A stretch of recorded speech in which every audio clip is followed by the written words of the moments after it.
ইবাদত করার জন্য নিষেধ নয়, ইবাদত করার জন্য আল্লাহ রাসূল করেছেন না করেননি তার প্রমাণ লাগবে।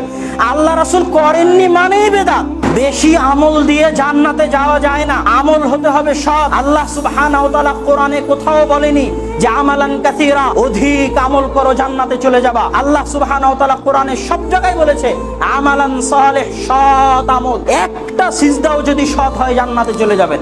আর হাজার রাকাত যদি সৎ না হয় ওই ইবাদত আপনাকে জাহান্নামে নিয়ে চলে যাবে। ইবাদত জাহান্নামে নিয়ে যায় না।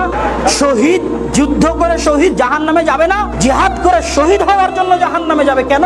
তার ওই জিহাদ করা সৎ আমল ছিল না। আলেম দাওয়াত দিয়ে জাহান্নামে যাবে কিসের জন্য? চুরি করার জন্য, হত্যা করার জন্য? আলেম দাওয়াত দেওয়ার জন্যই জাহান্নামে যাবে। কেন? তার দাওয়াত দেওয়া সৎ ছিল না।